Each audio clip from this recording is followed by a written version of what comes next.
पवित्र महाशिवरात्रि अवसर में चलचंचल आठगड़र प्रसिद्ध शैवपीठ बाबा धवलेश्वर पीठ बाबा धवलेश्वर पाखरे लगी प्रसिद्ध मांडव भोग पूजक समिति पक्षर रात्र 4टार द्वार फिटाई महास्नान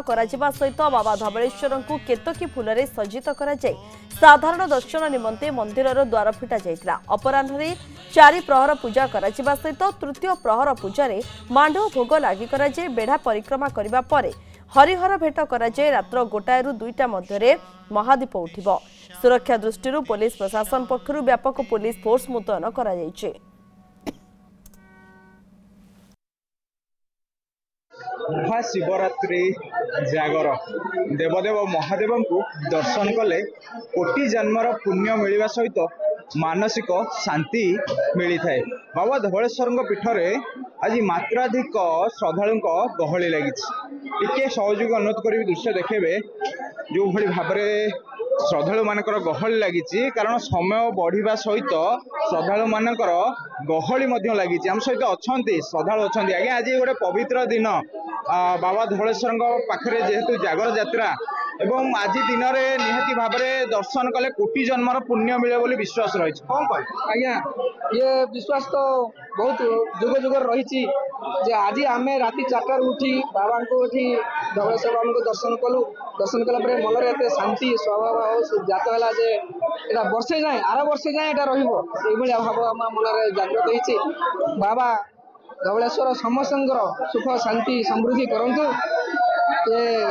पूजा यात्रा एमती लगी रहू ये कामना बाबा प्रार्थना करुच्ची। बहुत खुशी अच्छी भुवनेश्वर आसी बाबा दर्शन कले मत भल लगे बाबा पर मोर बहुत विश्वास अच्छी जहाँ मानसिक कले बाबा ता पूर्ण भाव जेहेतु कला बलद को धड़ा कर माँ डाकिले शुणती बाबा धवलेश्वर कला बलद को धड़ा कर आज गोटे अपूर्व दिन जागर रे बाबा दर्शन लाभ कले आमे सौभाग्य आमे दर्शन करी पारिछु भल भाव कि आमे दर्शन करिछु आज का दिन बहुत बड़ो दिन हमरो सनातन धर्म रे बहुत बड़ो दिन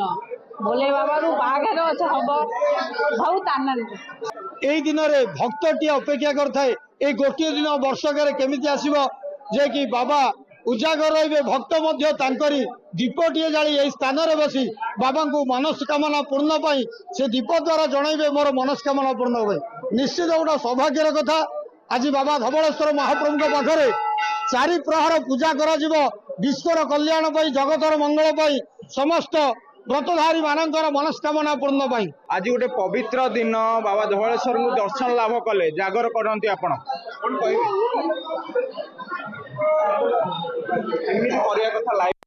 निश्चित भाव में आज हूँ पवित्र दिन आज यही दिन में बाबा धवलेश्वर को दर्शन लाभ कले कोटि जन्मर पुण्य मिलवा सहित मानसिक शांति मिली थाए। जेहेतु श्रद्धालु माने बहुत दूर दूरांत आसी था बाबा धवलेश्वर पाखे विश्वास रखती दीपटीए जालिले मानसिक शांति होगा सहित कोटि जन्मर पुण्य मिली थाए। आठगड़ धवलेश्वर